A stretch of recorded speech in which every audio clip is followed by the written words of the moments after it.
Irmãos, um dos papéis que Satanás tem, e isso ele faz com maestria, isso ele faz como ninguém, é tentar borrar o quadro que Deus pintou. É tentar borrar o desenho que Deus fez. Talvez a missão mais ilustre que Satanás tem é fazer com que a obra que Deus fez, ela seja borrada. É que a obra que Deus fez, aquilo que Deus chamou de coroa da criação, seja borrada. Isso eu me refiro ao homem, isso eu me refiro à mulher. Satanás sempre tentou atrapalhar e desfocar a obra de Deus. Satanás sempre tentou ofuscar a obra de Deus. Satanás sempre vai tentar desconstruir conceitos construídos por Deus. Satanás sempre vai na contramão daquilo que Deus estabeleceu. Hoje eu quero falar sobre um importante assunto. Eu quero falar sobre a mulher. A mulher que foi criada por Deus, que foi projeto de Deus, idealizado na consciência de Deus, na eterna consciência de Deus, mas que foi manchada por causa do pecado, foi desfigurada por causa da ação de Satanás. Foi hoje é apresentada como símbolo, como objeto.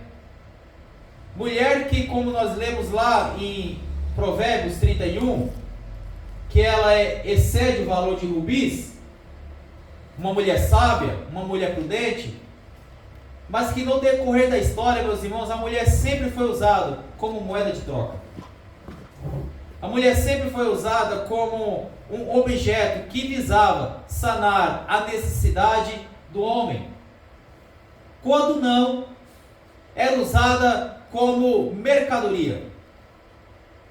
Lá no Império Grego, havia um templo dedicado a uma divindade. E lá nesse templo, em cima do templo, que nós chamaríamos hoje de laje, tinha cerca de 1000 mulheres, todas despidas, nuas. Porque Satanás, ele desfigurou através da história o papel da mulher. A mulher, que é um símbolo de sabedoria, no decorrer dos anos, foi usada como símbolo sexual. Isso, meus irmãos, é uma verdade que ainda existe nos dias de hoje. Satanás, ele não apenas colocou essa semente através da história, usando a mulher como símbolo, como objeto, que hoje, a cultura hoje, atual, coloca isso como normal. Então, se há tempos atrás, uma mulher, ela era levada a ter essa vida de promiscuidade, de exposição do seu corpo, sendo usada como objeto, hoje, por causa da cultura, ela procura isso. Não é difícil encontrar nas capas de jornais mulheres que voluntariamente expõem os seus corpos. Não é difícil em um programa de TV, nós vemos mulheres também expondo os seus corpos. Quando eu venho do trabalho todos os dias, com muita tristeza, eu passo na frente de um estabelecimento, num posto de combustível, em que o objetivo de marketing lá, Rodrigo, não é o preço da gasolina está mais barato que outro posto, o preço do álcool está bem competitivo para com o posto vizinho, não é o alvo lá. O alvo é expor mulher. E todas as mulheres lá são jovens, usando roupas justas, e lá a lei do marketing não é o preço do combustível, mas é as mulheres sendo apresentadas aqui, usando as mulheres como mercadoria. Mas vem a pergunta, esse era o projeto de Deus para a mulher? É esse o propósito de Deus para a mulher? A mulher é apenas um objeto? A mulher é aquela que, em um casamento infeliz, ela apanha do seu marido? É esbofeteada pelo seu marido? quando não é esbofeteada em vias de fato, tapa no rosto, chute, ela é ferida na alma com palavras? Esse é o propósito da mulher? Se enredar em um casamento em que o marido bate nela e mata a alma dela com palavras, esse é o propósito da mulher? O propósito da mulher é passar a vida toda sendo humilhada, pisada? Esse é o propósito da mulher? Eu afirmo com toda certeza, de acordo com a palavra de Deus, que não é o propósito de Deus. A mulher não é objeto sexual. A mulher não foi criada para apanhar de marido e nem para ser ofendida. Esse não é o propósito pelo qual Deus fez a mulher. Bom, tendo dito isso, eu quero chamar a sua atenção para como começa o texto que nós lemos. Como é que começa o texto? O texto começa com uma afirmação. Uma afirmação. E essa afirmação, meus irmãos, não é uma afirmação que parte do homem. Não é uma afirmação que parte do ser humano. É uma afirmação que parte do divino. Ou seja, não é a criação que informa o Criador. Não, é o Criador que informa a criação. Porque o texto que nós lemos começa dizendo: o Senhor disse. Então, aquilo que vai ser dito, cabe a nós extrema atenção, cabe a nós extrema dedicação naquilo que vai ser pronunciado, porque não é o que o Francisco diz, o que o pastor Francisco diz, não é o que a Paula diz, não é o que o Rodrigo diz, não é o que o PhD diz, não é o que o especialista em sociologia ou especialista em família vai dizer, mas é aquilo que Deus vai dizer. Então não é uma afirmação que parte por meio do homem que é falível, que se confunde. É uma afirmação que vem do próprio Deus. E aí nós temos que destampar os ouvidos, abrir o coração, focar naquilo que vai ser dito, porque vem da boca do próprio Criador. E o que o Criador vai dizer? Ele vai trazer um diagnóstico. Ele vai trazer uma análise. E essa análise não é feita por um cientista que estuda comportamento humano. Essa análise não é feita por um filósofo que estuda comportamento das civilizações. Essa análise não é feita por nenhum perito humano. Essa análise vem do próprio Deus. E por mais que as análises humanas sejam boas, porque toda análise humana procura ser detalhada, meticulosa e testada de forma exaustiva para que não erre, mas pode errar. Mas o Deus soberano, o Criador de tudo, o Criador de todas as coisas, vai fazer uma análise. Mas para nós entrarmos nessa análise, nós precisamos voltar um pouquinho antes para entender a profundidade dessa análise. Porque quando nós lemos, por exemplo, Gênesis, capítulo 1, versículo de número 4, Deus faz uma análise. Deus faz uma análise. Qual é a análise lá de Gênesis 1:4? É que Deus criou a luz. Deus diz: haja luz. Qual é a análise de Deus? Viu Deus que era bom. Viu Deus que era bom. Quando nós chegamos em Gênesis capítulo 1 ainda, mas agora no versículo 10, Deus, Ele vai mandar que haja separação entre porção seca, Ele chama de terra, e a água também faz uma separação, Ele chama de mares. Que diz lá em Gênesis 1:10, viu Deus que era bom. É uma análise de Deus. Porém, quando nós lemos Gênesis, ainda capítulo 1, mais no versículo 10, a porção seca que ele tinha separado e chamou de terra, ele deu uma ordem: produzam todo tipo de árvore, de espécie que produza segundo a sua própria espécie. E as árvores então começaram a ser frutíferas. O que diz Gênesis capítulo 1, versículo de número 12? Análise de Deus. Viu Deus que era bom. Quando nós chegamos em Gênesis, ainda no capítulo 1, mais no versículo 18, após Deus criar as luminárias, uma para governar o dia e outra para governar a noite, a que governa o dia ele chama de sol, a que governa a noite ele chama de lua. Qual que é a análise de Deus? Viu Deus que era bom. Ainda no capítulo 1, porém no versículo de número 21, Deus então, ele ordena que nas águas, as águas sejam povoadas por todas as espécies marítimas, mas ainda, que os céus sejam pintados, e aqui eu estou usando uma linguagem simbólica, pintados de aves, que povoem os céus. Então Deus olha para a criação do mar, as aves marinhas, os animais marinhos, as aves dos céus, e Deus viu, Gênesis capítulo 1, versículo de número 21, viu Deus que era bom.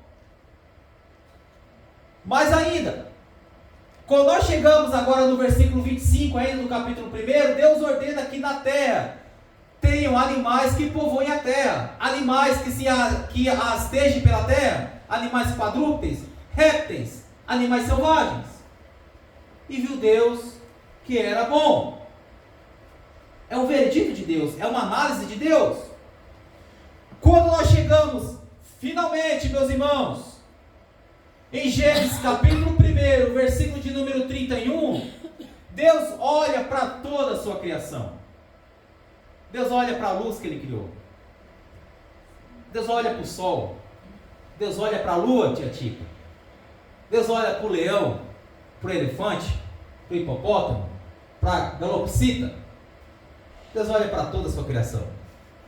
E Gênesis 1:31, Deus dá um veredito. Viu Deus que era bom. Mas o texto que nós lemos, Deus também traz um veredito. E qual é o veredito que Deus dá? E disse Deus, não é bom. Não é bom que o homem esteja só. Deus não gostou disso. Tudo que estava sendo feito estava bom, estava maravilhoso, estava esplêndido, estava o máximo. Mas quando ele olha para Adão e vê Adão só, diagnóstico de Deus, veredito que vem da parte de Deus e não do homem. É o Criador que informa a criatura. Não é a criatura que informa o Criador. Não é Adão que cobra Deus. É Deus que vê essa falta em Adão. E Deus traz um veredito. Não é bom que o homem esteja só. Primeira coisa que eu quero compartilhar com os irmãos. Solidão não é de Deus. Solidão não é de Deus. Não é. O homem não nasceu para ser uma ilha. A mulher não nasceu para ser uma ilha. Nós precisamos de pessoas do nosso lado. Nós precisamos de alguém. Solidão não é de Deus. Ontem nós estávamos na casa da nossa irmã Andressa, da nossa irmã Rebeca, e eu compartilhei com elas aquilo que Paulo escreveu lá em Romanos, no capítulo 16 do seu livro aos Romanos, que é o último capítulo, a maior lista de saudação da Bíblia Sagrada, 27 nomes. O maior líder do cristianismo, aquele que pregou o evangelho nas 3 grandes províncias do mundo antigo, aquele que viajou, diz lá a Bíblia Sagrada, de Jerusalém até o Ilírico, ou seja, traduzindo para os dias de hoje, de Jerusalém até o fim do mundo, aquele que pregou e encantou, aquele que, conforme ele diz lá em Filipenses, não pregou apenas com palavras de sabedoria, mas com o poder do Espírito Santo. Lá em Romanos 16, ele cita os 27 nomes, para dizer o seguinte: andorinha sozinha não faz verão, eu preciso de ajuda. E Paulo precisou de ajuda. Então solidão não é de Deus. Solidão não procede de Deus. Solidão não vem de Deus. Fato é que a melhor definição que eu posso dar para você de solidão, e hoje eu passei o dia pensando o que eu poderia falar como solidão, que exemplo eu poderia dar como solidão, para me compartilhar com vocês. E a coisa que veio na minha mente é a melhor definição que eu encontrei. Talvez eu possa aprender outra mais para frente e possa dar outra. Mas agora o que eu tenho é essa. Você imagine que você está debaixo da água e seu fôlego está acabando. E você é um ótimo nadador, mas você está com o fôlego acabando. E você está nadando nas braçadas. Tudo que você tem, tudo que você pode, e você já vê lá em cima o final. E de repente, quando você chega lá em cima, o que você sente? O ar voltando para os seus pulmões. Um alívio. Eu estou de novo na superfície das águas.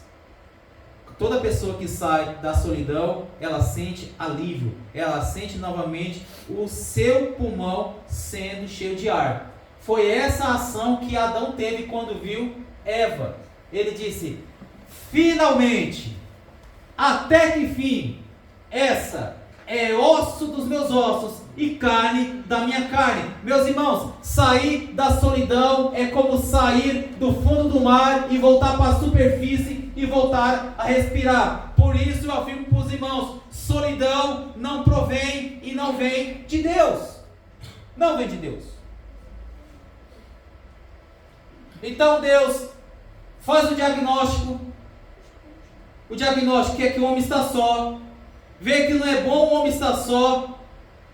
E então Deus tira a solidão do homem. Mas o texto continua. Vamos lá. Farei para ele uma auxiliadora. Farei para ele uma ferramenta? Farei para ele um objeto? Farei para ele um saco de pancada? Farei para ele uma qualquer? O hebraico nos ajuda a entender aqui. Farei para ele uma ézer. Uma ézer. Uma companheira. Uma companheira. Então, primeira coisa. A mulher não é um objeto. Não é um objeto. Que visa saciar os anseios do próximo, do outro. Então a mulher não é um objeto. A mulher não é uma ferramenta. Como alguém que usa algo descartável, então se é para usar para tal função, eu vou usar. Se ela não serve, eu tiro fora. Não. O conceito que Deus tem de mulher é ézer, companheiro. Então o homem que se casa com uma mulher, ele tem que ter uma coisa na sua cabeça. Ele não está pegando mais uma boca para alimentar. Não. Não, ele está trazendo para ele uma companheira. E essa companheira, meus irmãos, é companheira mesmo. Que se for para chorar, vai chorar junto. Se for para se alegrar, vai se alegrar os dois. Se for para se entristecer, vai se entristecer os dois. E Deus mostrou às duras penas o significado de companheirismo. Quando Eva pecou, só Eva pecou? Ou Adão pecou também? Os dois.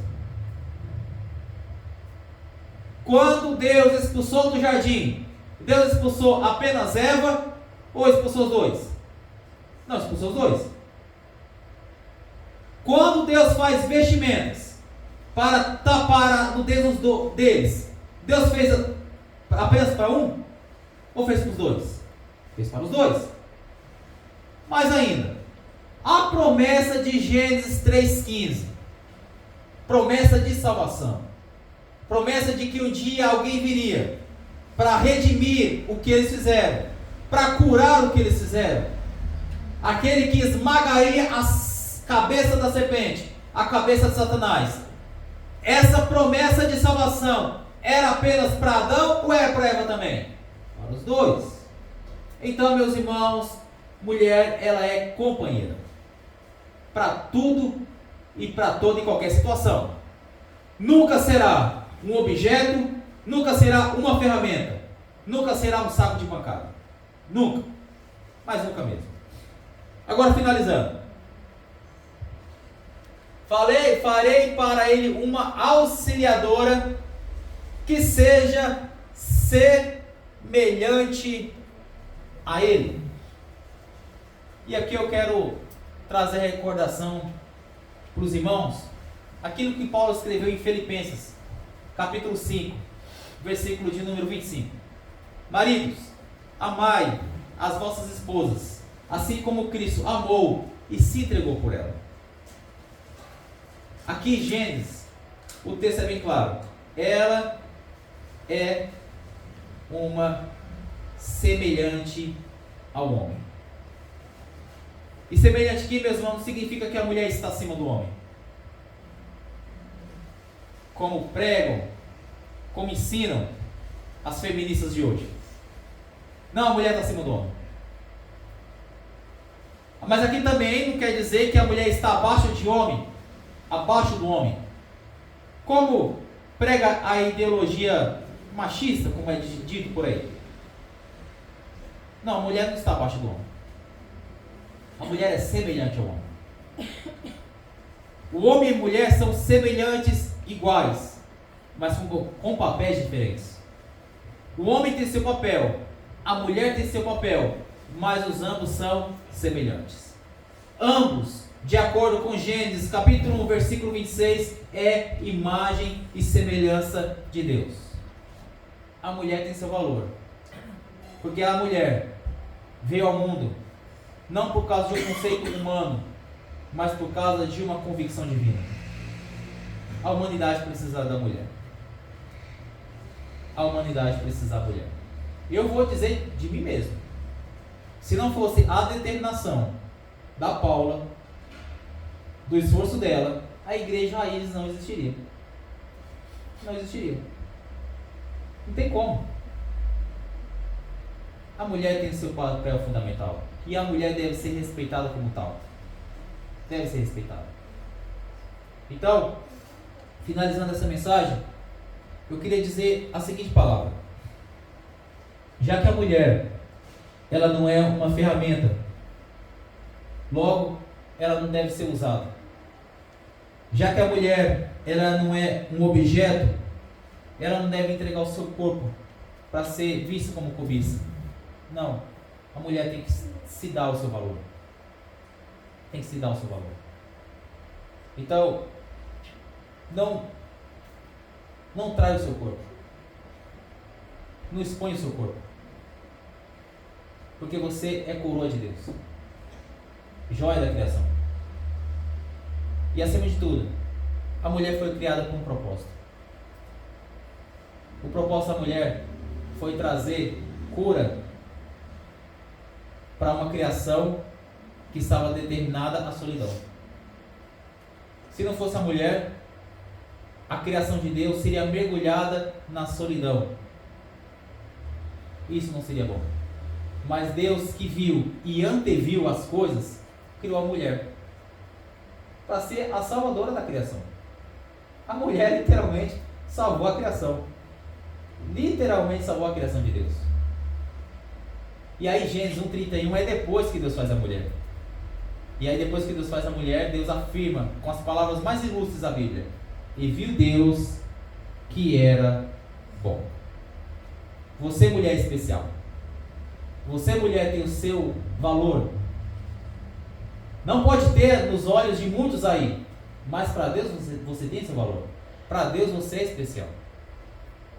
Para Deus você é a coroa da criação. Projeto de Deus, propósito de Deus. Amém? E acima de tudo, como diz o texto sagrado, a mulher sábia, ela edifica a sua casa.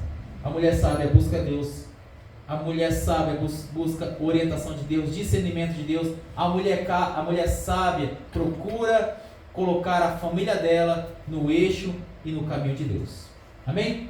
Que Deus abençoe a todas as mulheres e a todas as mamães aqui representadas, no nome santo do Senhor Jesus. Amém? As suas palmas glorificam e exaltam ao nome santo de Cristo Jesus, nosso Senhor.